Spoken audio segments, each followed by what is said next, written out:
malapit na ang February and for Valentine's Day, alam nyo ba, naghahanap ako ng item na ibigay ko sa mga teacher lang naman ng mga anak ko.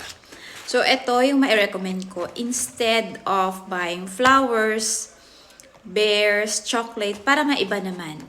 Ito ay nakabox na siya. Pwede nyo lagyan ng ribbon or any kayo na mag-design dyan. Pero ganyan siya. Alam nyo kung ano yung laman nito is ganito siya. Double purpose siya. Ayan. Ito is keychain. Cupid. Ayan o. So cute, diba? And this one is a Bible verse na ref magnet to. So talagang, diba? Kakaiba tayo ngayon. So, pwede kayong umorder individual. Each box, 20 peso lang naman. Pero pag u-order kayo ng 10 pieces, 180 peso lang ata to.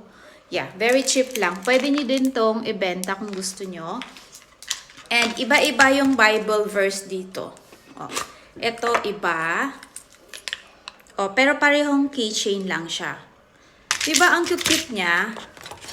Nakitan talaga ako. Ito iba. Depende sa inyo na kung paano nyo to ibigay. Or pwede namang as is na ganito lang. Kasi para ma-surprise naman sila pag open na, wow! Diba? Ang cute lang. So, kumuha ako ng 10 para sulit yung shipping fee. Binuksan ko na lahat para makita nyo yung mga Bible verse. So, hindi kayo makapili. Talagang random lang yung marireceive nyo. Super, super cute. Kakaiba to.